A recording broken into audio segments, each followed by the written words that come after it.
Lanzamiento de proyectil. Corresponde a cualquier objeto lanzado en el espacio por acción de una fuerza. Analicemos esto en profundidad. En el lanzamiento existen dos tipos de movimiento. El primero, a lo largo del eje X, es un movimiento rectilíneo uniforme. Y el segundo, descrito por el eje Y, es un movimiento uniforme acelerado. Pero, ¿por qué nos sirve a nosotros conocer esto? Porque de este modo conocemos ecuaciones que nos facilitan a nosotros resolver posibles incógnitas. Por ejemplo, en el movimiento rectilíneo uniforme sabemos que la posición final es igual a la posición inicial más la velocidad inicial por el tiempo. En el eje Y tenemos que la posición final es igual a la velocidad inicial por el tiempo más un medio de la aceleración por el tiempo al cuadrado. También que la velocidad final es igual a la velocidad inicial más la aceleración por el tiempo. Y por último, que la velocidad final al cuadrado es igual a la velocidad inicial al cuadrado más 2 por la aceleración por la diferencia de posición al cuadrado. En un ejemplo práctico, nos damos cuenta que el lanzamiento de un proyectil está influenciado por varias fuerzas que aceleran su movimiento. En el eje X tenemos a la fuerza de lanzamiento inicial y en el eje Y a la fuerza de gravedad. Veamos algunos ejercicios. Se dispara una bola de cañón desde un mortero con un ángulo de elevación de 30 grados, una velocidad inicial de 40 metros por segundo, sobre un terreno plano e ignorando la resistencia del aire. Si queremos conocer cuánto tiempo demora en llegar al suelo el proyectil lanzado, primero debemos conocer las velocidades iniciales a lo largo de cada eje.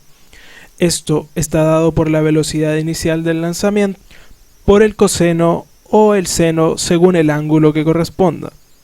De esta manera, tenemos que la velocidad inicial en el eje X es igual a 40 metros por segundo por el coseno de 30 grados.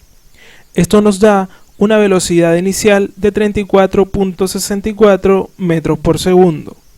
Del mismo modo, también tenemos que la velocidad inicial en el eje Y es igual a 40 metros por segundo por el seno de 30 grados, obteniendo como resultado 20 metros por segundo.